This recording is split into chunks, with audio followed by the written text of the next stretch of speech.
Hi, everyone, and welcome. Welcome, Cosmic Warriors, to this full moon in Aquarius presentation. I'm actually just going to take off my glasses because there is a bit of a glare, but if I do struggle with reading, I'll just put them back on. But yes, welcome, everyone. How are we doing today? We're going to be talking about this full moon in Aquarius. Just before we get into this, I wanted to share something about my experience so far with it being Venus retrograde. So Venus turned retrograde yesterday. Hello, Sparker. Welcome. Hello. How are we all doing? Yeah, Venus turned retrograde yesterday, and this is happening in my 12th house. So thinking about relaxation, recharging, and for me, what I've set an intention to do with is watching Disney movies, so the classics, watching the classics during my spare time. So any free time I have, anytime I have to just relax and unwind, I really want to watch classic Disney movies because for me, I watched Disney movies a lot growing up. And this is kind of a way for me to revisit those moments, to reconnect with those emotions. Hello, Morg. Welcome. Sparker, you say you have Venus retrograde in your fourth house right now. So, family related matters there, emotional security. And Morg, you said your Venus is retrograde in your. It's already been retrograde in your natal chart. It's in Capricorn. It's something I could answer that question at the end because there will be a Q&A at the end. That will probably be a more in-depth, more detailed question to answer for you, Mark. But I would say that, in a short, simple answer here, with Venus already being retrograde for you, I would say that there is some sort of significance for you. But yes, as I was saying, I have been watching the classics. So today I watched Hercules, and I also watched the Aristocats. So I actually watched the Aristocats first and then Hercules. And just just being honest here, I cried. I cried so much. I cried so much during the Hercules movie, especially. And I think a big part of the reason for why I cried is because re-watching those stories now, well, years later, I just feel a different connection. I think there's a part of it where I can visualize myself back in my childhood room. I'm just having the visions right now, the memory of me laying on my bed, watching the television, of looking at all the old Disney movies and laying straight across, like on my stomach and outward, and then the television was quite small at the very end of the bed, and feeling so comfortable and safe. And I I think that's a big part of the reason for why I cried, because I realized that today it's not the same, and you never get to have those moments back, right? There's this longing in a way to be back there. And I think that, of course, being so young, you don't realize just how much your favorite movie or your favorite music or your favorite television show, like, how much they meant to you. And it's just so nostalgic. And that is Venus retrograde, right?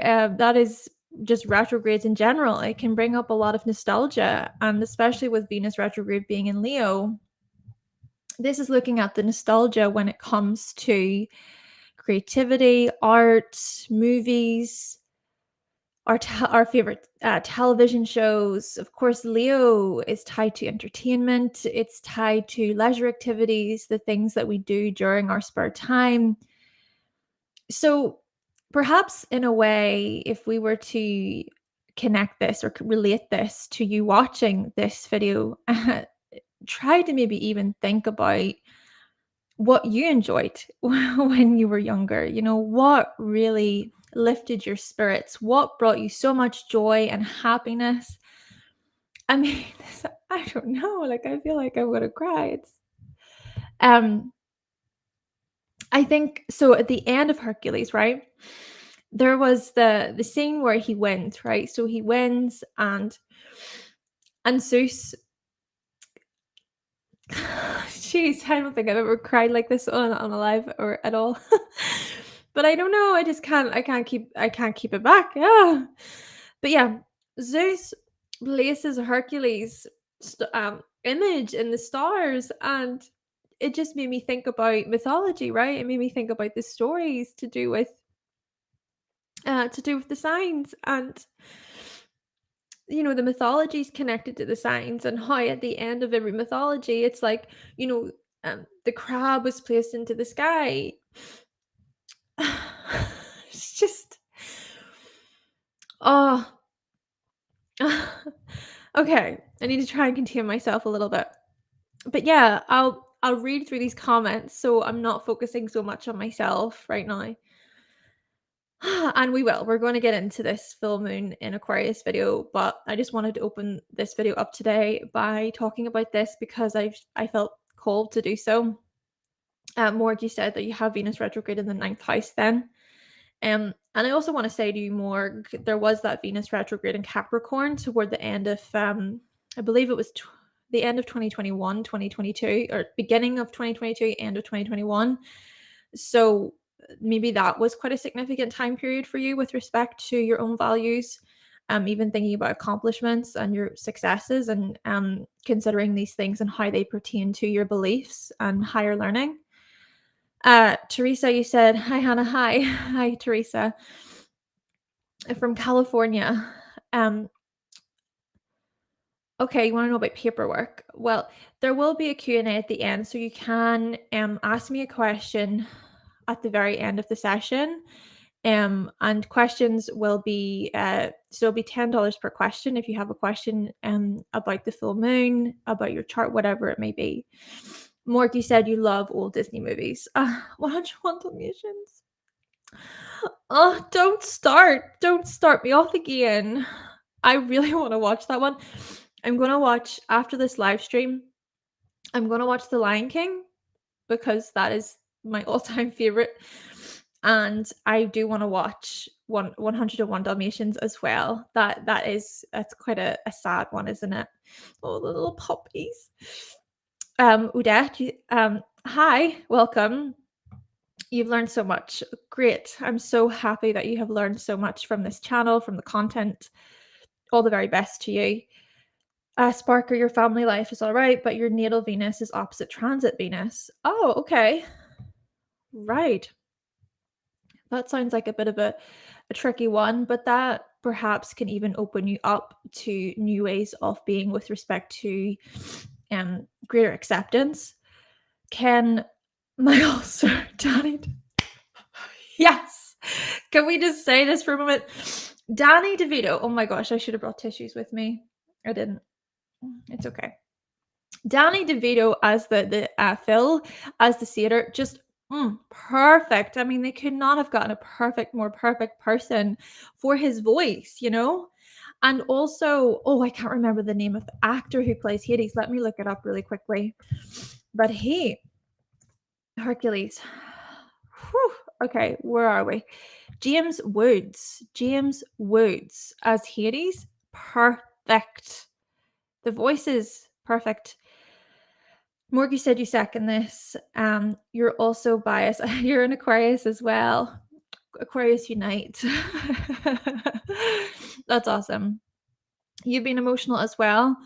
Oh, see, it's happy tears. Exactly. It's happy tears. This is it, right? This is Leo, okay? Happiness, joy. This Venus retrograde could be like, oh my gosh, we're overwhelmed with happiness because we're sort of reflecting on things that make us feel happy, right? And we're revisiting those old stories. Oh, I love it. And I think even for myself, especially with this being in the 12th house, the 12th house is such an emotional house. Ken, when we are kids, we try to be grown-ups at times. Yeah. We don't always get in touch with how we I know. I know. Why am I emotional? Yeah, because we it's almost like we want that independence, right? We want to just grow up. We don't really want to listen to our parents, and we just want to get to that point when we have more independence and more freedom, etc. But then when we're adults, it's like take us back, It's so interesting that, isn't it? That's so interesting. That's a really good perspective. I love that perspective. It's definitely something to chew on, to think about. Um, Morgie said definitely right around your birthday as well in January. That's when your birthday is. Oh yeah, because that was when the retrograde was. Mm-hmm. Odette, rising Scorpio, Cancer, Sun, Venus, and Capricorn Moon. Interesting mix. You love my accent, thanks. I'm from Belfast, by the way. Fox and the Hound, don't Sparker. Sparker. That scene. The scene in that. No. No. Yeah. The scene in The Lion King. I know. Why we're all being set off in this live stream already. Seriously, we're all going to be emotional wrecks by the end of this. That always gets you. Yeah. Circle of life. Oh my goodness. Nikki said natal Venus retrograde in Aquarius for you. Pat Carroll's performance in The Little Mermaid is look at this stuff. Is that Pat Carroll? I hope that is the same person because I would so embarrass myself right now. I probably already have. But yeah, I love that song. I remember I lived in I wouldn't say I lived there, but I stayed in Canada for a few months. This was a few years ago. This was actually 2015 when the last Venus retrograde in Leo happened around that time. And oh my goodness, so there was this bar in Toronto and we would go to it quite regularly. Like it would be sort of like a regular thing. And they would have karaoke nights and I would just go, I want to sing Part of Your World, Little Mermaid. I want to sing that. That would just be the song I would sing. I loved it so much. Okay, so I'm gonna have to move along. Yeah, just your voice. Yeah. Okay, I'm gonna have to move along, and there is one more thing I want to say before I get into the presentation. I'll try and keep things pretty quick and brief and try and get through things quick. But I was inspired by Hercules. Okay. I was inspired by Hercules because at the end of Hercules, this is what Zeus says to Hercules when Hercules becomes immortal again. I'll read it. For a true hero isn't measured by the size of his strength, but by the strength of his heart. It's gonna get me emotional. Yeah. That was so profound in a way because throughout the movie, this is how I interpreted it anyway, okay? This is my own sort of thoughts to do with this movie.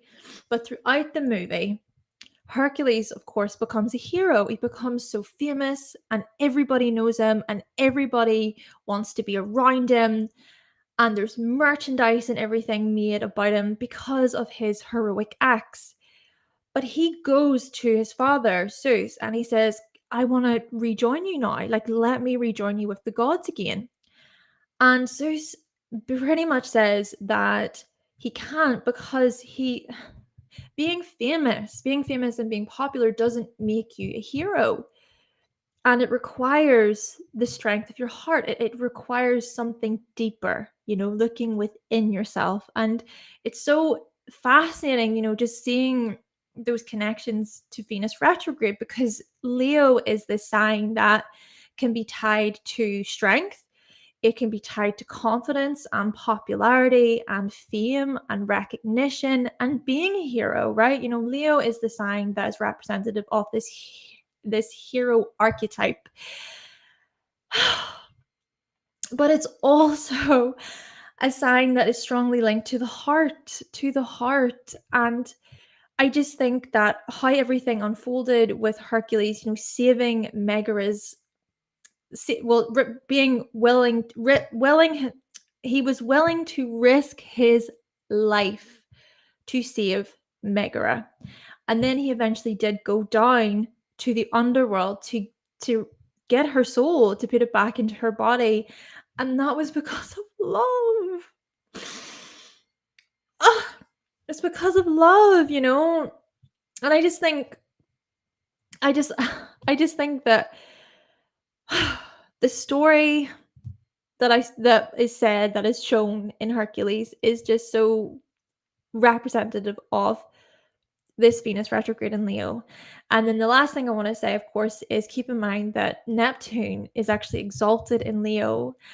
And it makes me kind of realize why that is. It's like whenever we don't put a label on our heroic acts, whenever we don't put a label on the things that we do in terms of, generosity, being giving, then that within itself makes us heroic. It's like not expecting to be given this yay, you're amazing, this round of applause whenever we do something good. That is there's a sense of purity in that. Yeah. Anyway, right.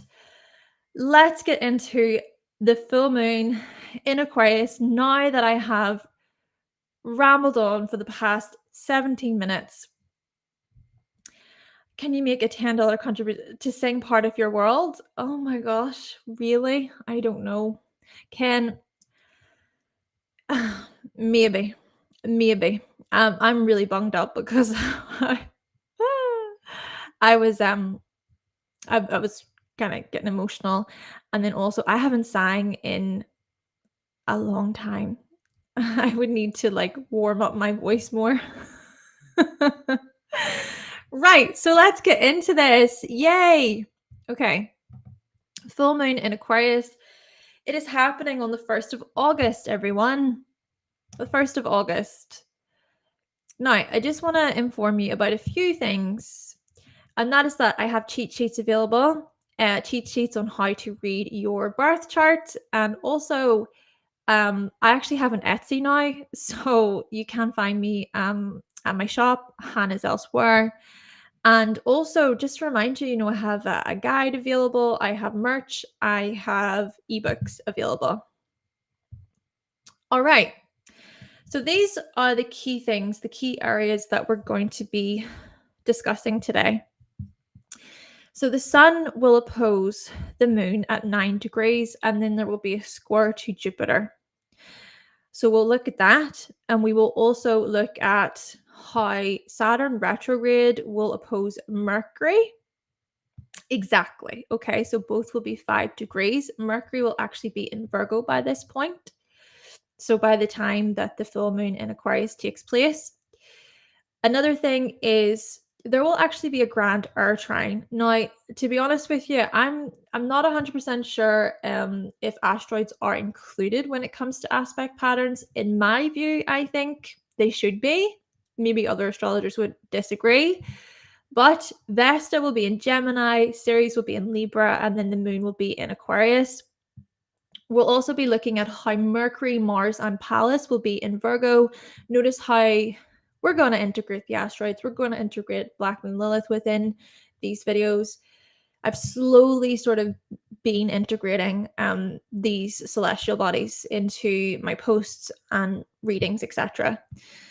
Another thing is the South Node will be in Libra, making a sextile to Venus retrograde in Leo. And then there will also be that trine between Venus retrograde and the North Node in Aries. And also, of course, Venus retrograde conjunct Lilith, and then there will be inconjunctions between Venus retrograde, Pluto retrograde, and then Neptune retrograde. But of course, Pluto and Neptune will sextile one another. And just to note here, the day that we're doing this, the day that this live stream is happening, Mercury and Black Moon Lilith are conjunct in the sky, and they're actually going to start to make a square to Uranus. So I think that today, well, I've actually made a post about this over on Instagram, but I like to also post those transits, short sort of readings, so to speak. I like to post them on YouTube as well. So there will be a quick post about this, but in short terms, I would say with this conjunction that this can suggest us being somewhat more direct and vocal, okay? Feeling like, you know what, we have the power, the strength to express ourselves, to share. And maybe this even adds to the whole emotional side of things, because I suppose Black Moon, Black Moon Lilith, I think is even tied to something quite emotional too. So there's that. Perhaps repressed emotion. There is that. Okay.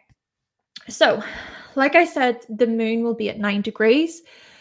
This is a Sagittarius degree. And this actually then suggests that there is a sense of expansion and adventure to this full moon. And also, with this being the number 9, if we think about numerology, 9 in numerology, this number is a very spiritual number. It's a number full of wisdom. It's very enlightening. It's a self-sacrificing number. It's about compassion, gaining deeper insight. And of course, it is a humanitarian number. And keep in mind that Aquarius is the humanitarian within astrology. And to further mention here, this full moon is taking place in the first decan of Aquarius. Okay, so with that 9 degrees, so this is looking at the Aquarius combination. So this truly is a full moon of being a humanitarian. And this, of course, doesn't have to be where you go and you volunteer in a different country, or even where you give all of your money to a charity. Being a humanitarian can show up in many different ways. And I think that just when it comes to Aquarius overall, there is a generosity. There is a generosity to Aquarius. There is a very giving quality to this sign. And yeah, and I think as well, there isn't really much expectation in terms of what is received in return when it comes to Aquarius. So basically, this is a full moon where we will be resetting things with respect to the Aquarian qualities and traits. And we will get into those in just a moment. But just also to remind you, when it comes to full moons, there's a lot of shedding that happens, releasing, closing chapters. Like I said, a reset, illuminating things, okay? Shining a light on things, those Aquarius qualities. And then there's clarity. There can be a lot of clarity that comes up, gaining perspective, strong emotions. Talking about emotions, and I'm getting so emotional, especially at the beginning of this video. And the other thing is we can reap rewards during full moons. Though what I also want to remind you of course, is the fact that we're still in Leo season. Okay, so the sun is still in Leo.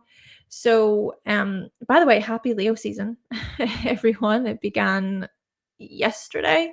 So yeah, happy Leo season. Happy birthday to all of you Leos out there.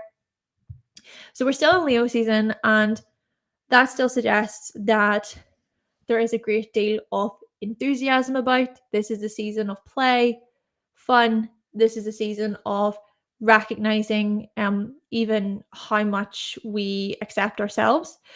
And it's also a season of self-assurance and confidence and liveliness. And seeing as we talked about Hercules, being a hero, being a hero in our own way. All right. Aquarius keywords. So what is it that will come up then just overall when it comes to this full moon in Aquarius. I'm going to try and keep this pretty brief. I think that this full moon will have us, firstly, reaping rewards when it comes to our friendships, when it comes to the teams that we're a part of, the alliances that we make, perhaps certain clubs you're a part of will feel like they're pretty seen and valued, or you may feel seen and valued within a particular club or community. But this is even looking at illuminating such feelings, illuminating such situations. And this is also a full moon where we can reset how it is that we invent or innovate. This could be even where we close chapters when it comes to inventions and innovations, anything that perhaps has reached its end, anything that you've outgrown as well with respect to originality and creativity and innovation, all those things. Yeah. And also, perhaps this is about resetting how it is that we show up as individuals. Of course, Aquarius is a sign that is strongly about our own individuality and our uniqueness. So, whilst Aquarius is the sign of fellowship, okay, brotherhood, joining together, looking at belonging, Aquarius also is able to separate. Aquarius is also able to detach and is also able to recognize that they have their own mind, they have their own opinions, their own thoughts on particular matters. So, yeah, there is this big part of this full moon then that will get us considering our own sort of personal freedom as well, and how we can think for ourselves, and also thinking about how we can question authority. Aquarius will always question authority. Aquarius will question how things are done and will change things. They will make their own they will take a new approach. They will take their own unique approach toward whatever has already existed.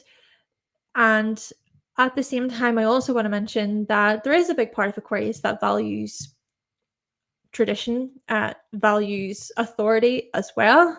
It's just that they need to be explained too. Okay, they need to know why something is the way it is. When you can help an Aquarius understand why something is the way it is, they're going to most likely listen, stick to that thing, follow the rules. Keep in mind, of course, that Aquarius is also ruled by Saturn. That is the traditional ruler. So Saturn energy is very much about rules, regulations, structures. So, oh, and also this shows the side of Aquarius that can be responsible and rational, the side of Aquarius that can follow a structure, that can follow a routine. So there, of course, are those themes that could be present during this Aquarius full moon. So thinking about what you may release, what you may reset, what rewards you may reap. Okay. But at the same time, on the other hand, there is this Uranus part of Aquarius that out of nowhere, that's it. They've changed their mind. That's it. And you're not going to be able to convince them to otherwise. When an Aquarius has changed their mind on a particular subject or matter, you can't make them see it a different way. Well, they'll perhaps be able to see it a different way, but what I mean by this is they'll not want to necessarily follow your way, right? They'll be able to go, oh, right, okay, yeah, I get you. I'm still a logical person. I'm still a reasonable person. I'm also still like very kind toward other people's opinions and thoughts, etc. But it doesn't mean I have to agree with you. Okay. All right, so I'm just going to move on. Then, right, so Sun opposite Moon and then square Jupiter. So there was the new moon in Aquarius at the beginning of 2023. So this was at 1 degree. So consider what intentions you were setting then with respect to things like friendship, community, kindness, humanitarianism, thinking here about your own independence. So, what intentions did you set? But even further than that, consider what intentions you set February 2022, because there was that new moon in Aquarius at 12 degrees, but because this full moon is happening at 9 degrees, it's around that same degree. Okay. On that note, think about any planets you have in Aquarius around these degrees. I'll even just use myself as an example for this because I am an Aquarius, right? So my Saturn is at 10 degrees. This means that the full moon will be happening on my Saturn. And then this also means that the new moon at the beginning of 2022, the 12 degree one, that was pretty close to my Saturn as well. So I would say that there has been many changes with respect to by the way, this is in my 6th house. So with respect to my services, with respect to work, I feel like the past few years, I've really set out with this intention of just stepping up my game. I don't want to say that as a way to sound like, full of myself or whatever. But yeah, I've really wanted to step up my game when it comes to my work, when it comes to making astrology understandable and practical for other people. And I would also say that I've been able to get myself into a nice sort of consistent routine when it comes to my health, when it comes to working out, when it comes to my food intake. Before my Saturn return occurred, so my Saturn return, keep in mind that Saturn was in Aquarius from 2020 until 2023. So that's when I went through my Saturn return, as did everybody else who has their Saturn in Aquarius there. So before my Saturn return, I was very up and down when it came to food. I actually had a lot of problems with food, a lot of restriction, a lot of fear around food. Okay, Saturn as well, thinking about Saturn in the 6th house. And I also I was very, very hard on myself anytime I missed a workout, I anytime I refused to, let me rephrase this. So, I was really hard on myself anytime I missed a workout, but then also anytime that I just decided to put myself first and to do something just that didn't involve, working out. Um, I'm trying to speak on this, but I'm also very conscious of who's watching and anybody who may have troubles with their own health or with their own body image or with working out. Maybe it's good to say the whole trigger warning thing with this. But yeah, I'm trying to be kind of cautious in that way, okay?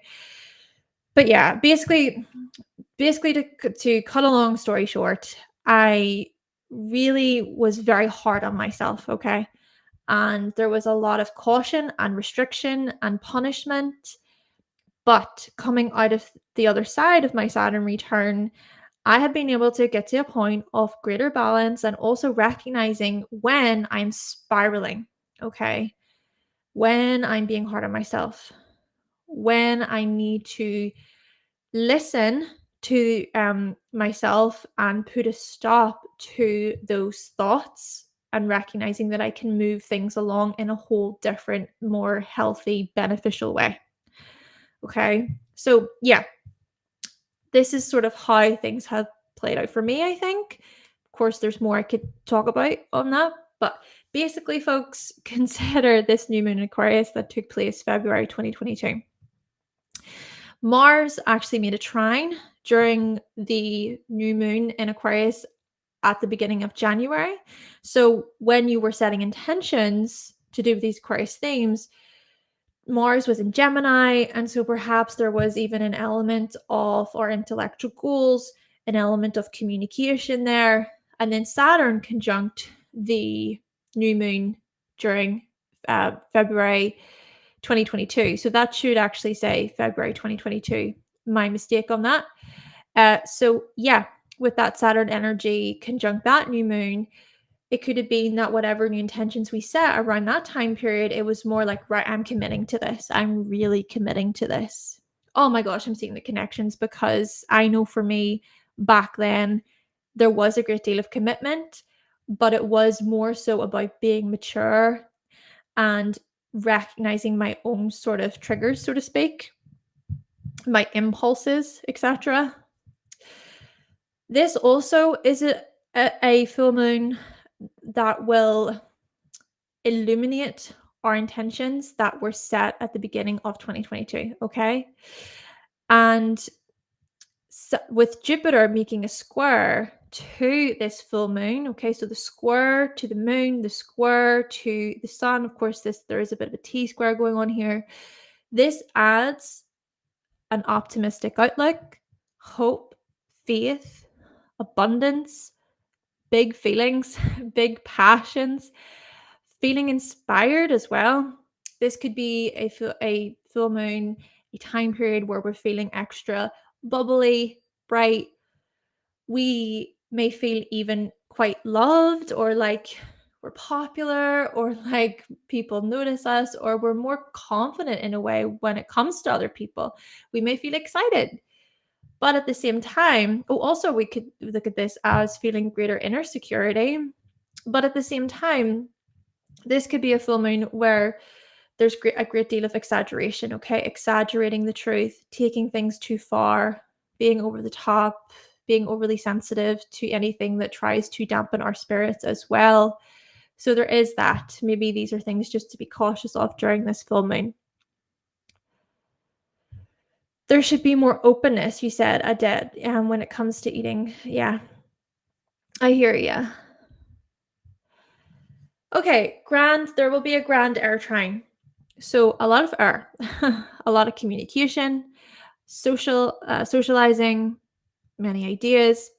So let's think about Vesta and Gemini. So Vesta and Gemini will get us focusing on learning, and then dedication to your intellect and dedication to informing. And then Ceres and Libra looks at the attachment and separation within relationships.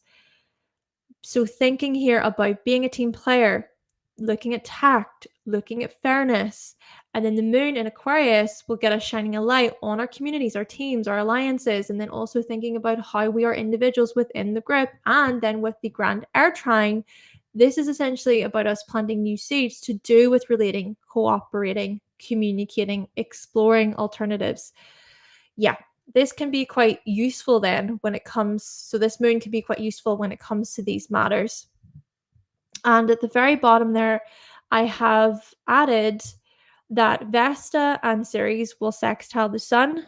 So this can point toward how you shine, how you stand out, and how you express yourself. There's a great deal of harmony, basically, when it comes to these things. It could be that we just feel more alert, or there's a stronger sharpness, or it's that there is a greater sense of acceptance, not just self-acceptance, but even considering who is in our lives and who we value as people, who we value as friends and lovers, even thinking about co-workers here. But basically, this grand air trine can look more at those social elements. So Saturn retrograde will be opposite Mercury. Both will be at 5 degrees. So this could very well look like a ton of mental energy. I mean, we're noticing this with the grand air trine during the full moon, and even with it being a full moon in Aquarius. This is a very mental sign, a social sign, a friendly sign. And I think maybe, I'm not sure if this gets talked about enough, but Aquarians are such overthinkers. Aquarius placements, there's so much overthinking. And I think the overthinking is even more challenging when compared to Gemini. It could be on the same wavelength when compared to Virgo. And then I would also say the overthinking can be quite strong when compared to Libra too. And the reason why I'm saying this is because Aquarius is a fixed sign, so it's fixed air. So ruminating can happen. So looping, these mental loops, fixating on a thought, reading too deeply into a thought and taking it in very seriously. Okay, Aquarius can be like this. And then the reason why I was saying that the Aquarius energy can kind of be on the same wavelength to the Virgo overthinking is because with Virgo, there can be the criticism, okay, criticizing, being overly harsh, internalizing anything that is said, internalizing feedback, right? With Virgo being this more feminine sign, this like inward motion. Though, what I've also said there is Aquarius can overthink because they can care too much about society at large. But with Mercury being in Virgo, there can be the ability to compartmentalize. Okay, so with the ability to compartmentalize Virgo energy, especially with Mercury being in Virgo, okay, Mercury is exalted in Virgo, it's home in Virgo. Mercury in Virgo is able to question those things, anything that is perhaps seen as more negative or critical, and go, is this actually healthy? How does this sit with me? When I really let this digest, how does it impact me? What is the priority? So I think Mercury in Virgo can be helpful in this respect when it comes to this full moon. It can help maybe with that Aquarius ruminating, etc., looping, these types of things, fixating. But at the same time, with the opposition to Saturn retrograde, this could be where we're feeling mentally fatigued and drained. And this is perhaps why it's important to rest. Resting the mind, being able to step away from work, being able to step away from your busy life, get outside, get some fresh air. And I know that sounds so like generic. And then also where my mind goes to with this is we can like given how society is, especially today, it's like we're doing everything all the time.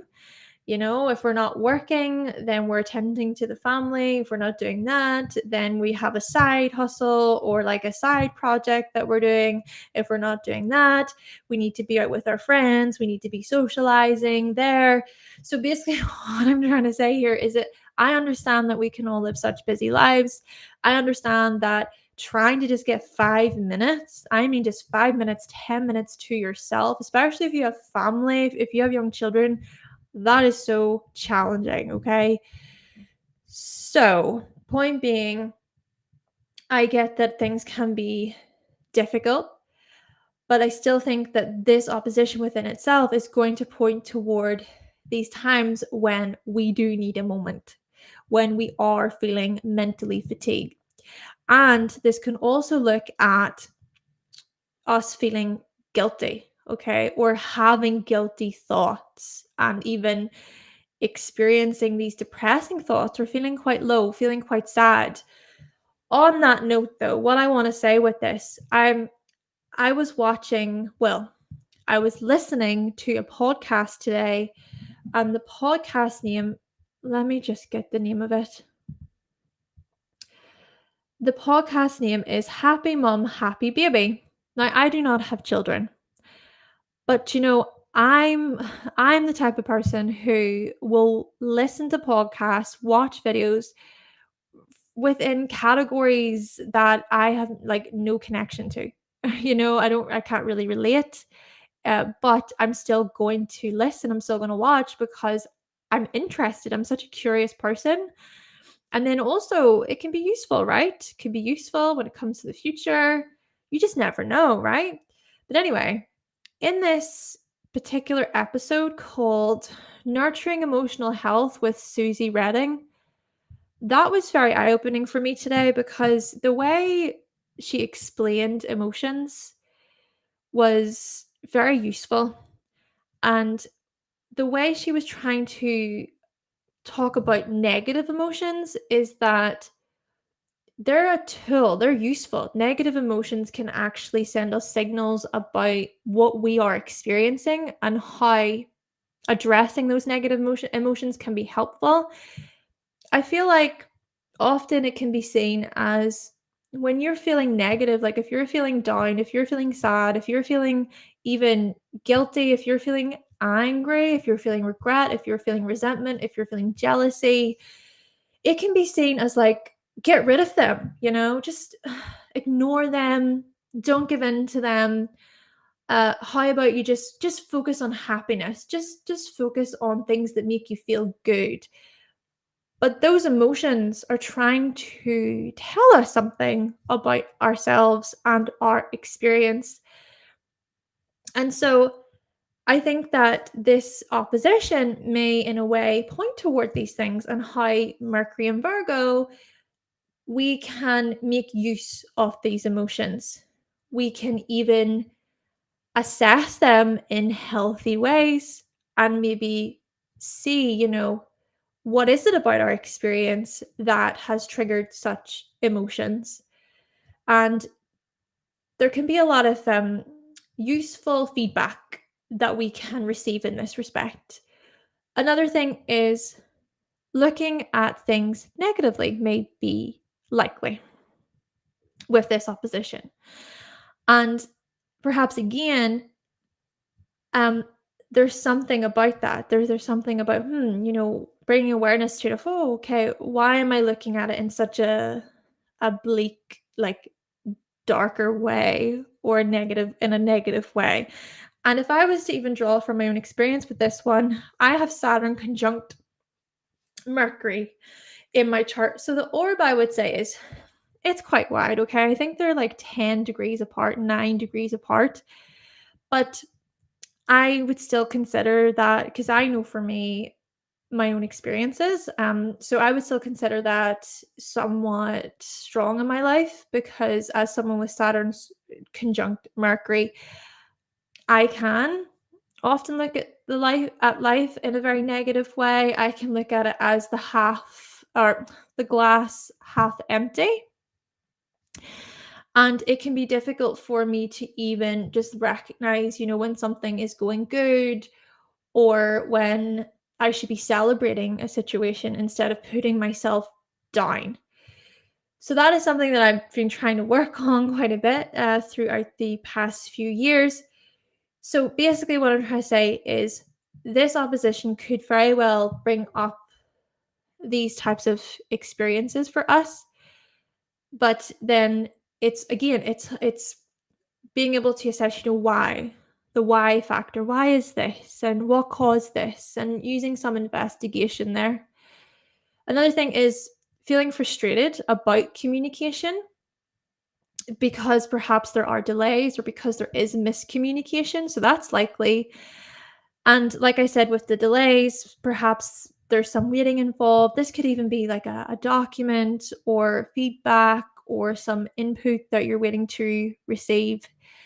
And lastly, this is happening 2 days before the pre-shadow period of Mercury begins. So there will be a Mercury retrograde from the beginning of Virgo season, so the 23rd of August up until the 15th of September.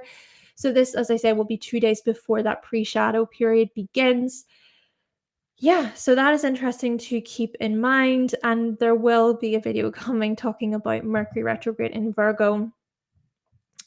Hello, Danielle. Welcome. Hope you're well. Okay, Mercury, Mars, and Pallas will be in Virgo. So this information I'm about to share can be useful, especially when we consider the opposition to Saturn retrograde. So this could be where, how about we break things down into manageable parts? Like I said, there can be the compartmentalizing with Mercury and Virgo, and there can also be the ability to break things down into bite-sized pieces and these manageable parts. So this can maybe even help us when it comes to anything that's overwhelming. For example, feelings of existential dread can come up. Okay, especially with the full moon in Aquarius. I think that's the thing about Aquarius energy that maybe, well, I've seeing very little information about this to do with Aquarius energy, and it's this whole thing of experiencing existential crises. And I think a lot of it comes from reading so much into like the collective themes. Aquarians will try to look at the bigger picture, and they do so well at it. They can do amazingly at it. But with digging so deeply into those types of areas, what often happens is when you read too much into things, when you investigate too much into things, well, you're going to discover information that is actually really maybe scary, the word, or confronting. And then that can lead to a whole other opening of, existential crisis, or like feeling as if you don't really know who you are or what you should be doing, or questioning, oh, what is the meaning of life? What is the meaning of me? Oh, that can be quite stressful, I think. But Virgo seeks to make things realistic and practical. This Virgo energy can perhaps help with these feelings. Then again, once more, it's about questioning why it is that these feelings are present, and getting to some sort of or becoming more aware or more familiar with these whys, with these reasons, and even reaching out for some type of help or support, etc. Another thing, of course, is just be cautious of, I suppose I've already said this, reading too much into things, getting caught up in minor details, minor issues, being nitpicky, being overly critical. Mercury will actually make an inconjunction to the moon, and then Mars will make an inconjunction to Chiron. So communication interferences are likely, having to redirect our actions, adjusting how we look after ourselves. Health. Bring this back to health.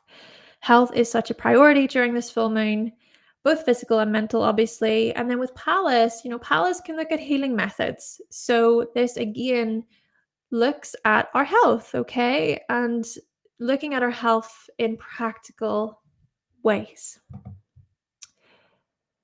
So Venus retrograde will be in Leo, and it will make a conjunction to Lilith. The orb, I think, will be a little wider then, but yeah, there will be that aspect.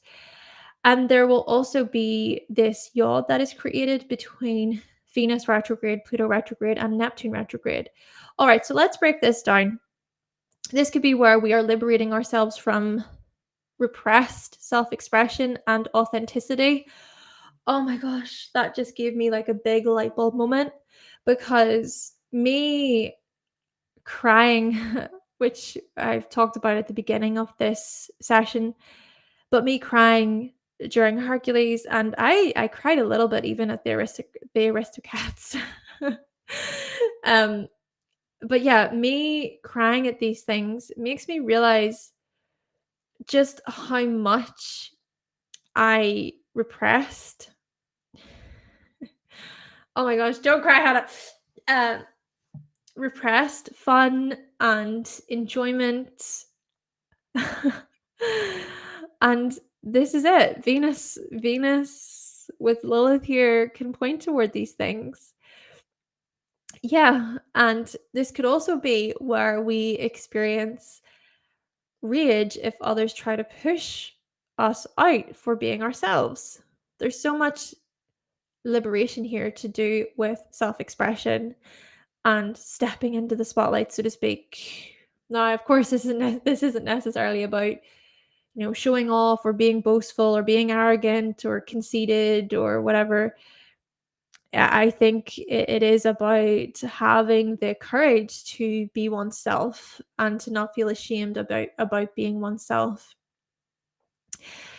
And this is also a time period when we may revisit times when we were banished for our creativity or for stepping into the spotlight. I actually have Black Moon Lilith in my 5th house in the Placidus system. It is in the 6th house in whole sign. But if I was to think about even how I have Capricorn in the 5th house. Okay, I have a Capricorn stellium in the 5th house. I've got Leo in the 12th house. And again, if I was to combine that also with Black Moon Lilith being in the 5th house according to Placidus, I would say that I felt like I couldn't really express myself fully growing up. I'm not going to get into no, I'm not going to get into the details about it, but what I'll say with this is Venus retrograde, I think, along with Black Moon Lilith being in Leo, okay, keep in mind the connections between the 5th house and Leo because Leo traditionally rules the 5th house. But I think with these placements, it will be very eye-opening to do with what I repressed creatively. The parts of myself that I stuffed down when it came to being too dramatic, being too much of a show off, being overly expressive, or who do you think you are, these types of things. But of course, that's the thing, it's realizing that often in life we can even maybe be labeled as arrogant and as a show off when perhaps we weren't, right? So it is interesting because of course, there can be people who are like that, right? Who can be very much about themselves, narcissists, right? Narcissists, right? Yeah. These people can be like that, but then there's people who are just trying to be authentic and they're trying to be themselves, but they're seen as, well, they're labeled as being a show off, okay? Yeah. Okay. So basically consider these themes.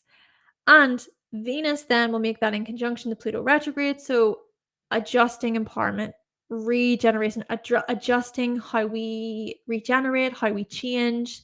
Venus in conjunct Neptune retrograde, redirecting how we dissolve, merge, and escape.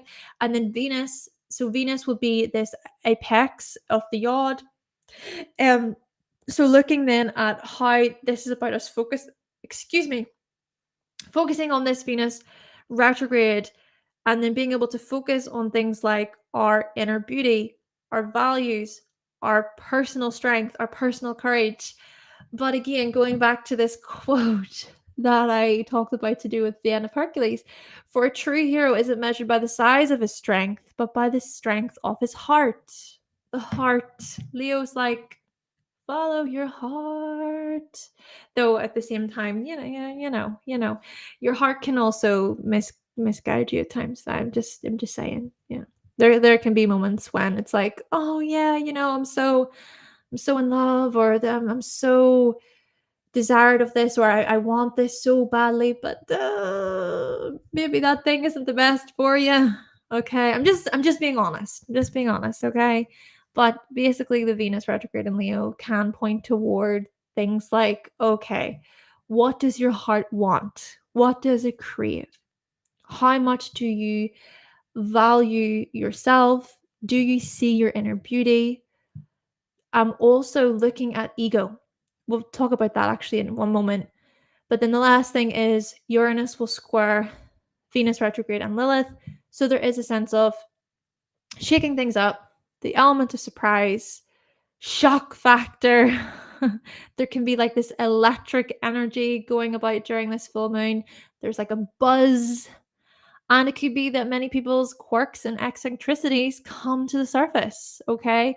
Or it's that we feel these things underneath the surface and we have more of like a I do not give a F attitude. This type of thing, right? Rebellion, okay? Rebelling against authority, rebelling anyone who like tries to diminish us, these types of things. Yeah. Though, is this the last slide? Yeah, this is the last slide. The last part of this I want to mention is Venus retrograde will make that trine to the north node and then a sextile to the south node. So how do your values align with other people's? How do you relate? Questioning these things, okay, during this full moon, even now, because these aspects are happening. What can you learn from other people's feedback? When can you depend or rely too much on others for their feedback, for their recognition? Are you able to put yourself first? Or can you even showcase like a false sense of peace when in actuality things are not peaceful, especially within yourself? Then also, Venus trine the North Node. This is about, okay, embracing our autonomy, our independence, our freedom. Venus sextile the South Node says, still consider though common courtesy and respect for other people. Don't take it doesn't take much. It does not take much to be a decent person. I think that when it comes to the North Node, there is that quality to it where we can become obsessed, hungry. We lean too much toward the North Node. And then that can create all sorts of frustrations and chaos as well. And we can learn really quickly that it doesn't take much to be a decent person. And then another thing is self awareness, even being able to regulate ourselves, owning ourselves, being an individual, but also seeing how we can connect and how we can relate with others, how we can exist in unison with others, whilst at the same time considering our wants and our own interests. How others as well act as mirrors, right? This is what Venus teaches us. This is what the seventh house teaches us, that we do mirror each other. When I even reflect on this for myself, I've been part of a group psychotherapy for a few years. I am so thankful to my group because they have been like mirrors, and I've been able to learn so much thanks to their support. And then vice versa, we all are able to support each other. We need people in our lives, right? We are social creatures. We actually do depend on others as well. But of course, it's looking at the same time when there's too much dependency, right? Leaning more toward codependency, and also looking at when we are relying on others to give us feedback, relying on them to make decisions for us. So that would be something to consider, of course, something to maybe move away from during the North Node being in Aries, just collectively. And then lastly, here with these aspects, be cautious of ego trips. Ego trips, but at the same time, this could be a time period where there's great boosts in confidence. Okay, that can be a really powerful, really strong thing for many of us. So basically, consider these themes during the full moon. All right, so we're going to get into your horoscopes now. Before we do, I'm going to have a drink of water, and I'm also going to read through your comments. Danielle, you said, "Oh, you loved The Aristocrats when you were young." I recommend you watch it again. Watch it again because it's so good. Oh, good. See is heaven. Thank you so much for your feedback. Good. Hello, Jason. How are you? Welcome. Yeah, been working on that. Second guessing yourself, Ken. Reassessing your decisions, being seeing success with letting go, releasing. Yeah, that's the thing. I think the North Node in Aries, especially with the Venus retrograde in combination here in Leo. Keep in mind that both Aries and Leo are tied to the self. I think this is highlighting just the importance of being able to make our own decisions. And even if we do receive feedback, advice, whatever from other people, it's still about us making the decision for ourselves. And then it's being able to face those consequences, to deal with those results, to deal with those consequences after. There's a lot of maturity that can happen from that. And the thing as well, I think, when it comes to Aries is it's okay to make mistakes. It's the first sign, it's this, and I don't mean this in a bad way, but it can be a really childish, immature sign. But that is also where so much growth can be done from the unknown, from being able to explore other territories.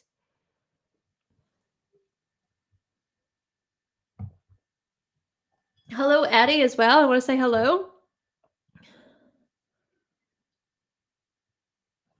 Oh, you're gonna watch it. Yeah, honestly, I was saying this at the very beginning. I don't think you were here, Eddie, and Danielle, I don't think you were here either. But I was saying about watching Disney movies today. I'm going to watch The Lion King actually after this session. So let's get into your horoscopes. And also, there will be timestamps down below. Just give me a little while to type them up. Okay, Aries. So during this full moon, I see this as you shining a light on your creative passions, your interests. You are revisiting your childlike qualities. You are revisiting romantic matters as well. You're also taking another look at your individuality. And at the same time, with the full moon being in Aquarius in your 11th house, you will be resetting the ways in which you show up within your alliances, friendships, and teams. I think this is about you even illuminating your own way of viewing things, okay? Your ability to question the rules, your ability to question authority, your ability to explore the unknown, to do what hasn't been done before. And I think this is also about you reaping rewards to do with your communities, reaping rewards even to do with your freedom of thought, to do with your originality. And then I also think, what else could I say? What other area could I maybe explore for you? I would also say that during this full moon, consider, okay, let's the thing about the Jupiter energy. Just consider maybe where it is that you can overextend or over exaggerate when it comes to your own resources, values, and talents.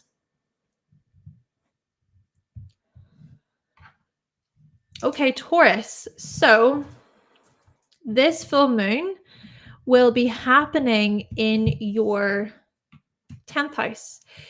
So during this full moon, I think that you will shine a light on the ways in which you feel secure at home. I think that this is about you wanting to feel safe, wanting to feel supported and seen by family members, or wanting to feel supported and seen just in general. And thinking here about how such things are tied to your emotional security. You may also revisit your living situation, how it is that you enjoy yourself at home, how it is that you relax at home, even just reassessing your own private life there. And with the full moon in your 10th house, this is about you resetting the ways in which you show up within your professional life, thinking about your purpose, your life's work, and how you wish to even reinvent yourself there. Or it's that you could very well release an old habit, an old pattern. Perhaps you'll even illuminate any new ideas or anything that you wish to experiment with when it comes to your reputation, when it comes to your public image. And the other thing is perhaps you will reap rewards when it comes to the organizations that you're a part of, when it comes to the type of accomplishments and achievements that you've strived for. And then lastly, with Jupiter being there in your first house, just be cautious of taking things too far when it comes to your life choices. Just even consider how you could be feeling very emotional or experiencing these big feelings during this time. But yeah, just be cautious of going overboard, okay? Doing the most, basically.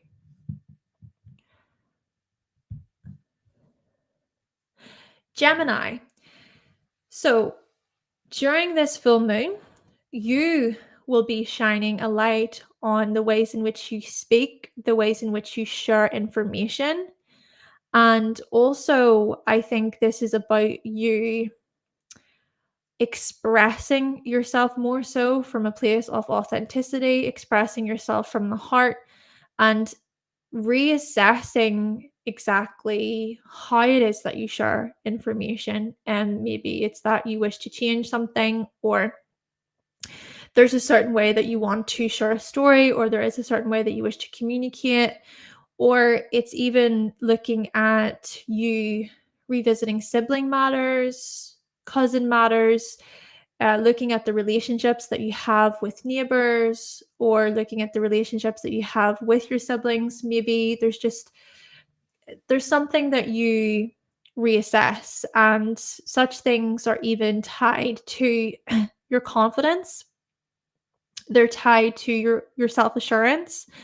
And then with the full moon being in your ninth house, I mean, this is about you resetting then the ways in which you teach, the ways in which you broadcast and publish, looking at outside of the box ideas, looking at your own sort of inventions, the ways you innovate.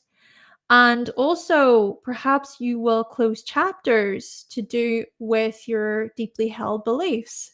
Maybe there's a new perspective, a fresh way of seeing things, and at the same time, reaping rewards with respect to further knowledge, higher education, with respect to advanced training.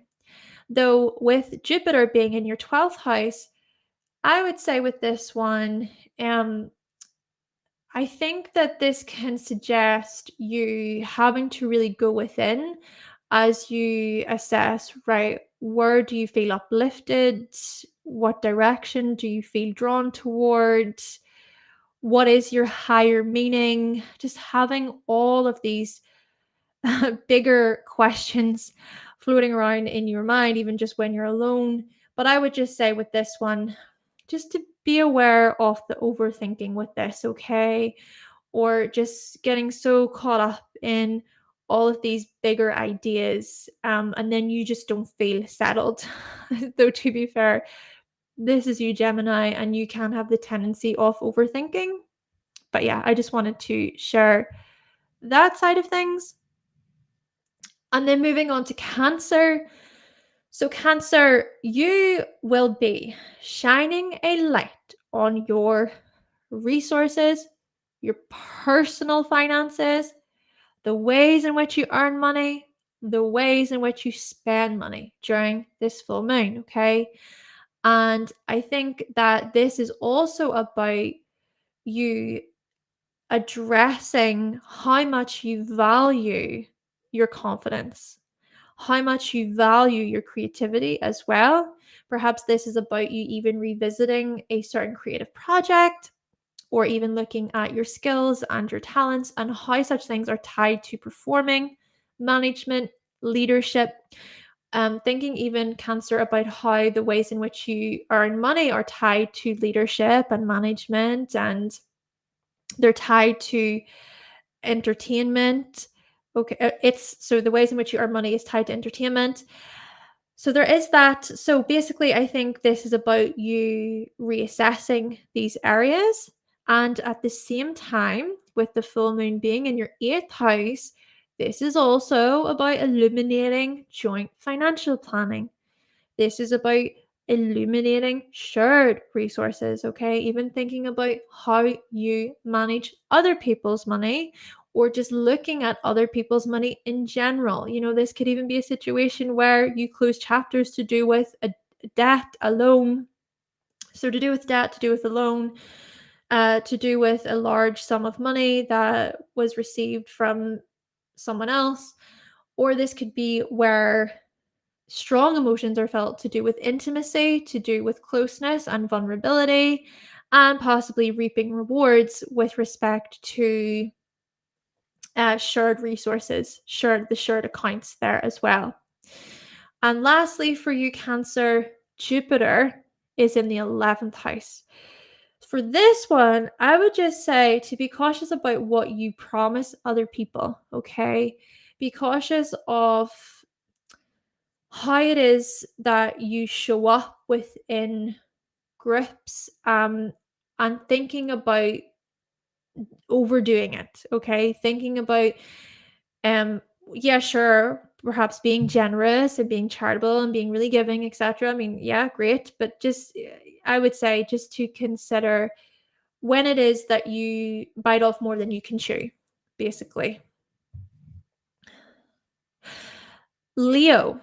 All right, Leo. So this is quite a big deal for you because Venus is retrograde in your sign. We are in Leo season right now. So, oh yeah, happy birthday again, by the way, Leo, to all of you Leo suns out there. Still, during this full moon, I think that this is about you shining a light on your own path, your personal choices, how you direct your energy, your aims, your ambitions, the things that you wish to achieve in life, and at the same time, reassessing how confident you feel about your choices, revisiting an appearance matter or an identity matter, but looking at things through a lens of self love, looking at things through a lens of maybe the whole heart, thinking about the heart situation that I was talking about earlier. So, considering how much you follow your heart or what your heart wants, what it craves, what it desires, even considering how your relationships are strongly linked to your identity, and revisiting the ways in which you earn money and how such things are tied to your aims and your ambitions. And whilst the full moon is happening in your seventh house, I think that this is about illuminating the ways in which you show up within your relationships, okay? Your partnerships, resetting things to do with business deals, agreements, how it is that you cooperate, how it is that you negotiate, but doing so in ways that are quite different, unique, maybe even shining a light on being innovative, experimenting with new ideas, and then at the same time reaping rewards to do with to do with others, okay? Or even reaping rewards when it comes to learning more about yourself in a way where it's like knowledge is power, or you learn something new about yourself, or you are even so you can address something to do with your shadow, to do with mirroring, which, you know, others tend to mirror us. So you could very well recognize something about yourself basically through other people, which can be rewarding and helpful for you. And then at the same time, with Jupiter being there in your 10th house, I would say for you, Leo, yes, this can suggest many opportunities, new opportunities, and expansion to do with your professional life, to do with your public image and your life's mission, your purpose. But it could also be where there's just so much that is being that's being taken on, or it's that you can feel the pressure, or you can feel like, oh my gosh, there's just a lot happening right now, and maybe you even recognize yourself that there's only so much you can do. There's only so much you can achieve in one day. Virgo. Okay, Virgo. So during this full moon, the sun will be in your 12th house. So there will be this time period of you shining a light on the ways in which you relax, on the ways in which you recharge and reset your energy levels. I think there is a lot of retreating for you, but doing so in a way where it's like you are reconnecting with your inner child, you're reconnecting with your childlike qualities, with the parts of your ego that perhaps reconnecting with the parts of your ego that perhaps you repressed or denied, these hidden parts of yourself tied to the 12th house. There's something pretty spiritual here coming up as well, reconnecting with spiritual practices. Or this could be where you feel called to embrace greater joy in your life. But this is like a subconscious thing, or it's just something that's automatic. You don't have to think about it. And this could even be where you shine a light on the creative projects that you do behind the scenes. So when you're alone. And then, whilst the full moon is in Aquarius, this is about you closing chapters to do with your health. This is about you resetting things with respect to diet, nutrition, also considering your daily habits, the routines that you have. Perhaps you will shine a light on these types of, so there will be an illumination when it comes to these areas. Um, and you may even let go of a few habits or a few patterns that no longer serve you.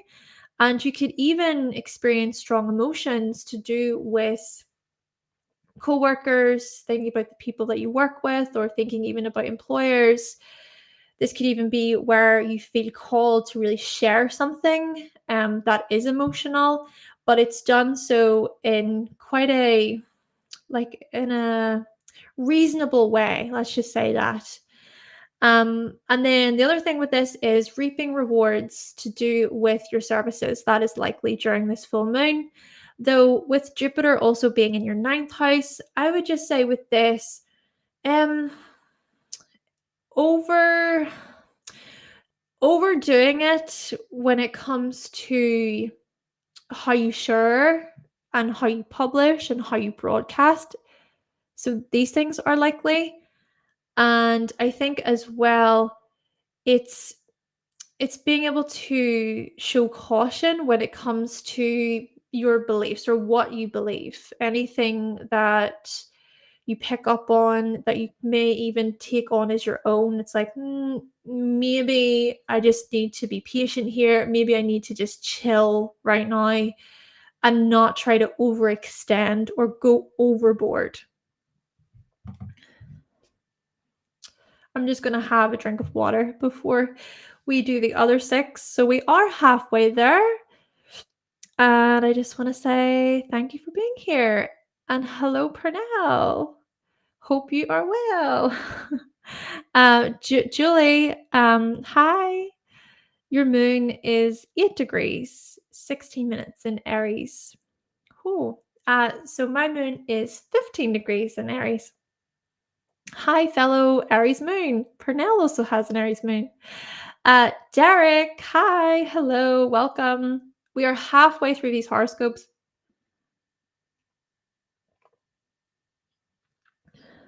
Okay. Right. So we're going to get back into these now for the other six. And then, like I said, there will be an opportunity to ask me questions at the very end of the session. It will be $10 per question. Completely up to you if you want to ask a question.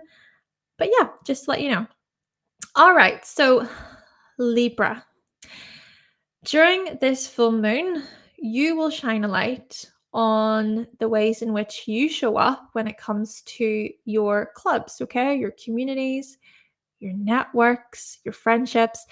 I think that there is a big part of this, Libra, where you're strongly feeling like, you know what, I really want to stand out when it comes to the communities I'm a part of, or I want to be recognized, or I want to be seen and acknowledged. And I think the other thing about this is you will revisit these matters. You perhaps will reassess how it is that you express yourself, how it is that you tell a story within groups. And then I think as well, even considering, financial matters, money matters, right? In terms of organizations you're a part of. And perhaps also there is something here about your creativity coming up. Okay. So looking at your creative projects and how they are linked to it's like a bigger network. I think for you, Libra, I think that you like being a part of something that is much bigger than yourself. You gravitate towards these sort of areas. And I think that you do wish to create some type of positive change within the world. Now, at the same time, with the moon, okay, the full moon being in Aquarius in the fifth house, Well, this is where we notice then how you will be really sort of illuminating your self-expression, illuminating your individuality, your quirks, what it is that makes you quite unique, and releasing also anything that doesn't like anything that doesn't serve you, when it comes to romance or love. And I think even for you, Libra, you really do like to feel, like when it comes to relationships, love especially, that there is some type of mutuality, or that there can be enough room for being objective, where it's like, let's communicate, let's talk this through, let's explore this together. So perhaps this full moon will illuminate these types of things. And it could also be that you reap rewards when it comes to your creative projects. You do like to do things differently. You don't really follow the crowd when it comes to your creative projects. And so, yeah, you could very well reap rewards. So reaping rewards when it comes to something inventive and innovative and different. And then the last thing for you, Libra, with Jupiter being in your eighth house there, just be cautious of how much you take on with respect to other people's resources and also their emotions. Okay, I think that this could be a very exciting time in terms of, okay, you are joining together financially with someone, or there's some type of loan that's being successful. But it's also looking at, okay, how can we plan moving forward? Or how can we be somewhat strategic about this whole situation without it becoming too overwhelming? We're just noticing these themes with Jupiter, okay? Because there will be the square to the sun and the moon, this T square to Jupiter during this full moon, and it can point toward just, okay, overboard and biting off more than we can chew. All right, moving on to Scorpio. All right, Scorpio. So I think, you know what, this can be quite an exciting time for you, especially with Venus retrograde right now in your 10th house. It's now Leo season. And so you are strongly shining a light on the ways in which you show up publicly. Okay, I think that there is a big part of Scorpio that wants to be respected within their profession. And well, you can be highly ambitious people. So this is about you really assessing, okay, how energetic you feel within your professional life, how inspired you feel, what you're being called toward creatively, and just even reassessing then how you express yourself amongst the public, and how it is that you show leadership and courage when it comes to your professional life as well. And at the same time, with the full moon being in Aquarius in your fourth house, well, it could very well be here, Scorpio, that you will close a few doors, a few chapters to do with family, home, your living situation, your inner security. Perhaps it is that you really wish to reset matters related to your emotional needs. Just considering, what it is that you need in order to feel like fulfilled from within. And then also feeling pretty strong emotions about your living situation. That is perhaps likely during this full moon. But of course, such things can lead to change, or lead to a new way, a new path, or just a new thought process, like a new way of viewing something, a new perspective. And perhaps you will reap rewards even when it comes to your living situation. Maybe it's even that you can see where you feel more settled, where you feel safe, where you feel secure, and such things within themselves can be very rewarding. These feelings can be very rewarding. And then even just reassessing or looking toward your private life, what it is that you keep private, what certain emotions do you recognize? You know what, I'm just gonna sit with this for a little while. I'm not gonna share it right away. So yeah, eliminating these things. Now at the same time, Jupiter will be there in your 7th house. So I think this is about intention. So being intentional, being deliberate, being thoughtful when it comes to things like business deals, agreements, partnership opportunities, and then also just looking at relationships and partnerships overall and considering to what extent you give or to what extent can you sort of overdo it, basically. Sagittarius. All right, Sagittarius. So during this full moon, the sun will be there in your 9th house. All right, so you're going to be shining a light on things like, well, advanced training is a big thing. I think advanced training is really coming up here. I think furthering your education, furthering your knowledge is a big part of Venus retrograde for you. I think as well, this is about you being reintroduced to like a travel situation or to a philosophical situation.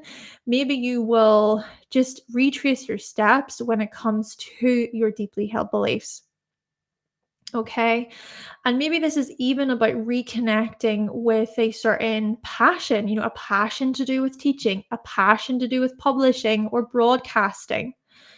And at the same time, the full moon will be in your 3rd house, Sagittarius.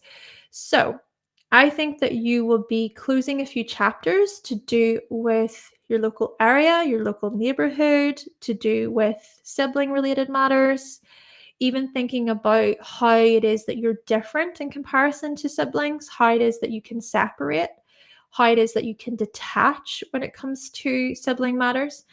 And also resetting the ways in which you think. Okay. Now, this is interesting that I just want to mention this. I said earlier, right, that Aquarians are such overthinkers. I personally think that Aquarius is the biggest overthinker out of the whole zodiac. But Sagittarius has Aquarius in the 3rd house, right? The 3rd house is also tied to the mind. So I can't help but think that Sagittarius is also a massive overthinker. And what I mean by this is fixating the mind, going through these loops, experiencing these mental loops, just going over and over the same thing. So this could be an opportunity for you to reset these matters or for you to address such emotions tied to the overthinking. And this can also be an opportunity for you to communicate anything that you really feel like you need to get off your chest, anything that's really bothering you. Just, a time for communication, Sagittarius. And the other thing with this is reaping rewards to do with things like media, technology, writing, reaping rewards even when it comes to driving, okay, and just learning something new. You may find that the rewards are starting to come in. And lastly, for you, Sagittarius, Jupiter there in the 6th, my goodness, do you have so much going on when it comes to your daily tasks, your habits, your routines? There's a lot happening for you, Sagittarius. Even this is your chart ruler being in the 6th house. This is really looking at how you can manage your time a bit better, how you can manage your stress levels a bit better. But basically, this full moon could very well look at you seeing, oh my gosh, there's just so much going on. And you may even feel this right now, Sagittarius. So perhaps this is about just seeing maybe what can be adjusted in some way, seeing how it is that you can make your health a priority. Okay, Capricorn.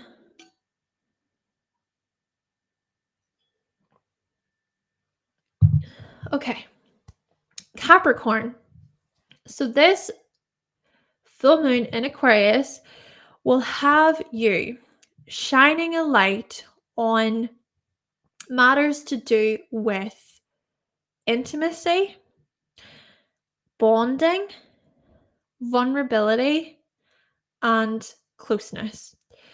Especially with Venus retrograde being there for you, Capricorn, I think that this is a time period of you reassessing those intimate relationships and how connected, committed you are. At the same time, this could also be where you are reviewing shared resource situations. So, this could be where a business situation comes up, okay? This could be where you are shining a light on management, you're shining a light on debt, loans, and inheritance, or perhaps it's about you revisiting how it is that you can express yourself when it comes to any unresolved trauma. Okay. So this can be quite an intense time, quite a deep time, highly introspective time for you, Capricorn, especially with Venus being there in your 8th house over the next 44 days or so. And then with the full moon happening in your 2nd house, well, you will be illuminating self-worth, illuminating feelings of worthiness, bringing some type of attention to your skills, your talents, even thinking about how your skills and talents are tied to something very unique and original and inventive and innovative. I mean, you know how to do things differently, and that is often what helps you, I think, when it comes to business. When it comes to the things that you wish to achieve in your life, Capricorn, still, this is about you resetting these things too, okay? Maybe looking at your skills, your talents, maybe looking at the strategy, maybe looking at your finances there, creating certain changes, and also reaping rewards to do with financial matters or to do with security matters or to do with your earning potential, how it is that you earn money. So the last thing for you is Jupiter is in the 5th house. So I think that during this full moon, it can also point toward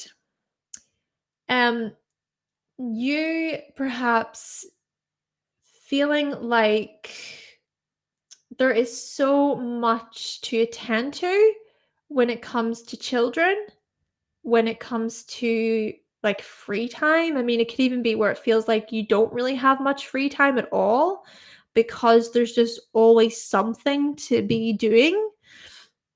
Or it could be where it feels like there's just a lot of pressure when it comes to expressing yourself, or like a lot of pressure to do with your own confidence or to do with your individuality. And yeah, and then the last thing I want to say with this is if we consider how the 5th house is tied to our romantic relationships, well, perhaps it's that there are many sort of questions coming up here when it comes to romance and love and the more connective dating side of things, okay? So yeah, many questions coming up, or having to look at what your values are, what your morals are. Aquarius. Okay, Aquarius. So this is your full moon, all right? Because this is the full moon in your sign. So this one for you, you will, of course, be shining a light on all of the relationship stuff, the partnership stuff, clients, customers, how you can make a good impression, how you can stand out when it comes to clients, even how you can stand out when it comes to competitors. Also, looking at your collaborations, Who do you wish to collaborate with? Who can you connect to? Who can you relate to? Venus retrograde looks at you revisiting such matters, okay? Going over these questions, going over the things that you value when it comes to partnerships and collaborations. And at the same time, the full moon will happen in your first house. So you will be feeling quite strongly about your aims, the things you wish to achieve, your life path. I think even just following on from this point quickly, I know I haven't really mentioned this for any of the other signs, but it's coming to my mind. Even for you, Aquarius, right? Pluto had dipped into your sign for a few weeks, right? And it went back into Capricorn, and then it's going to go back into your sign by January 2024.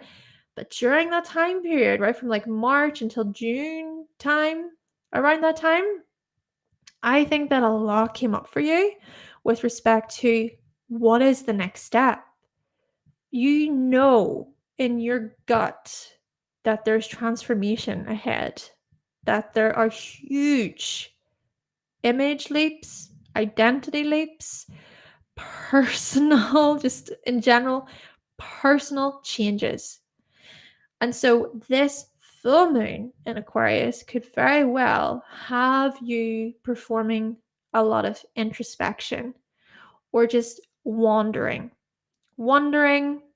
questioning, and at the same time reaping rewards to do with innovation, to do with your own views, your unique way of doing things. Okay, keep in mind that Aquarius, you're very much the sign of marching to the beat of your own drum, not necessarily living within the lines or paying attention to rules, though there was more about that I mentioned at the very beginning of this video. There's more to Aquarius than that.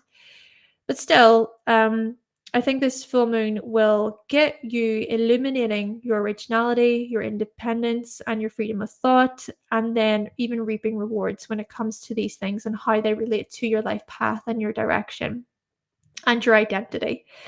Also, Jupiter will be in your fourth house.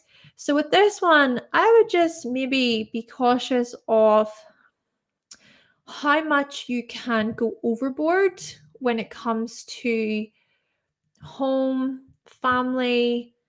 Maybe it is that you're spending too much time at home, or it's that you are especially private during this full moon. Not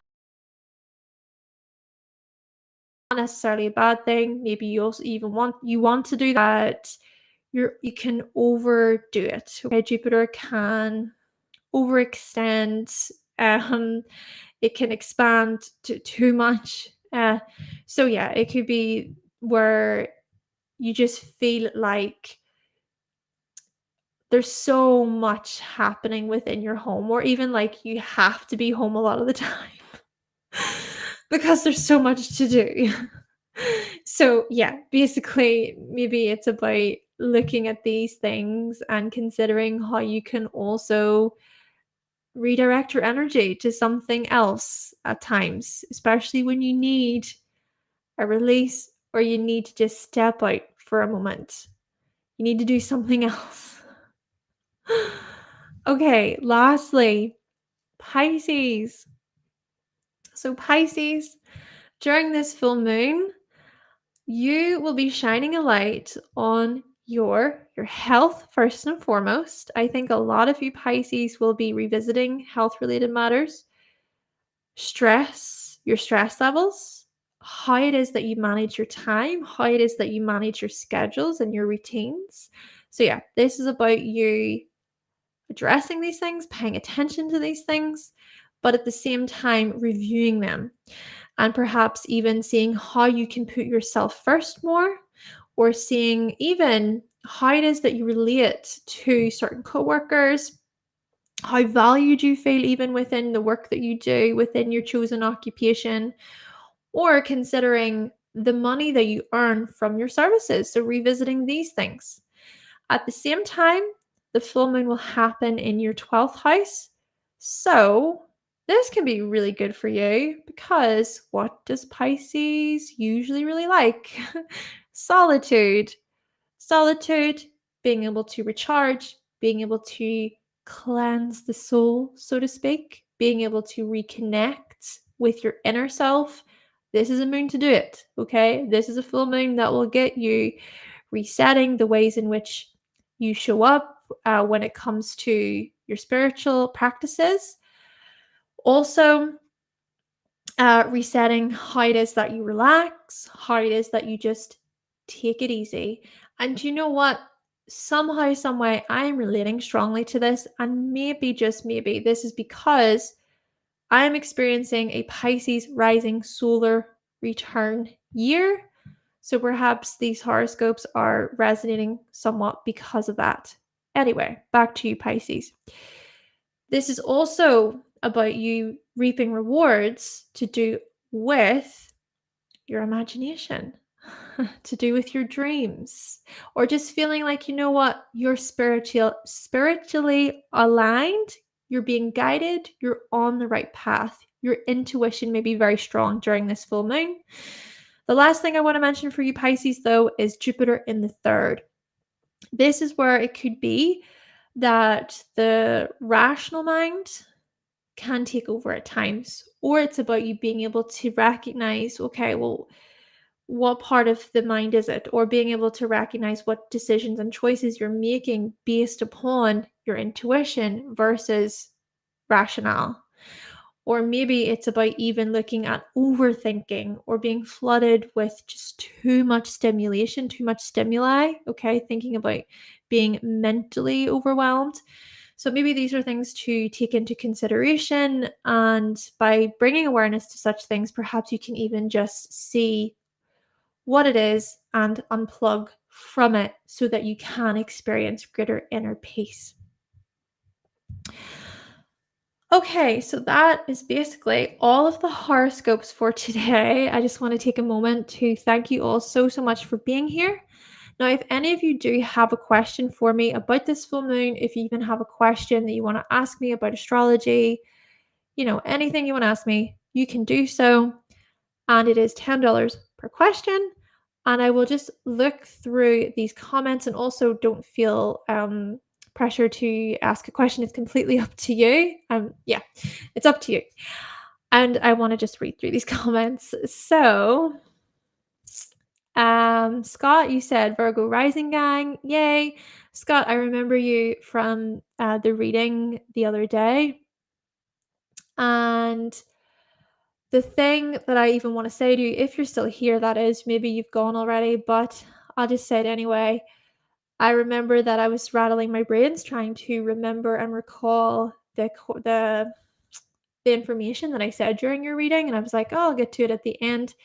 The thing that I was trying to recall was the dates to do with Saturn being in Pisces. Yes, so Saturn entered Pisces on the 7th of March, and it will be there until 2025. I'm pretty sure it dips, so it's there until 2025, and then it goes into Aries for a little while, and then it retrogrades back into Pisces, and then by 2026 it is fully in Aries. Yes, pretty sure that is how it goes. Pernell, you said you've been deep into astrocartography. Yes, I saw that you created a basics on astrocartography. I've still to watch your video, but that's really good to see. And I'm sure you have so much in-depth information to share with other people. Definitely anyone watching, I recommend checking out Pernell's channel. Pernell actually does astrocartography readings. Chriselle, you just arrived and you're a Sagittarius. That was whenever it was the Sagittarius section. Yeah, but hello to you. Brianna, right on time for your rising as well. Oh, funny. Woo. Definitely refinancing and changing bank account and credit card for better deals. I'm assuming that was the Capricorn section, so that would definitely relate. And JK, hello JK. Julie, you're an Aquarius sun. Oh, you have an Aquarius sun and an Aries moon. That's the same as me. What's your rising as well? That's if you're still here, because I realize that perhaps a lot of people have left, but that's so cool. That's the same as me. Brianna, hello. Yes, hello. You said Venus, Mercury, and Jupiter. You said yay. Ken, just a donation. Oh, thank you. Continue to be a light to others and do not be concerned, because most of us love it when you ramble. You're a fellow Aquarius. Yay, awesome. We got a few Aquarians in the chat today. Love it. That's so cool. Yeah, feeling all the love from the Aquas today. Of course, it's our full moon. Woo woo. You know, it's our full moon, and then the sun's in Leo as well. So this could look at like appreciation and celebrating others, recognizing them, showing the love. I love it. Yeah, that's really cool. Thank you so much for your donation, Ken. I don't think I'll be able to sing in this live stream because, yeah, I think I would just, yeah, I'd be too nervous to sing. But thank you so much for suggesting that earlier, and I do love that song. But anyway, if nobody has any questions for me today, which is totally fine, completely fine, I do want to make you aware of, though, again, my astrology products. I have ebooks, a guide, cheat sheets. I have merch even available. All these things can be found on my website. And then I also have an Etsy. Pretty much everything there is on my Etsy apart from merch. So yeah, that's pretty much me today. And just to close off, thank you so much for listening. And if you did enjoy this session today, you can always buy me a coffee.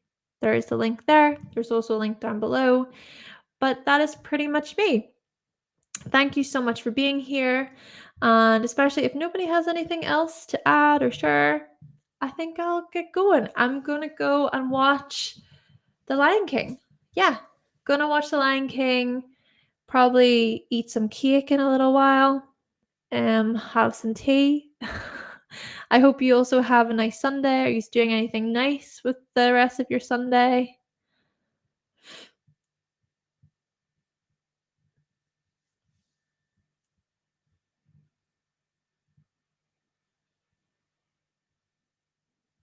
Nobody.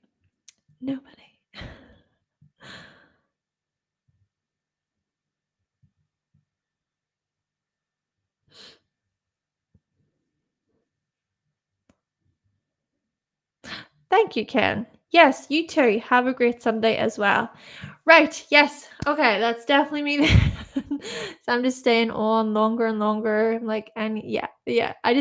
I like the ramble side of things. I like just chatting to people as well. So anyway, I do. I should really go watch the movie. But yes, have a great Sunday, everyone. Thank you so much for being here. Definitely make sure to like, comment, subscribe, all that good stuff. And I will be back with your August horoscopes this week. So stay tuned. And I will talk to you all later. Bye.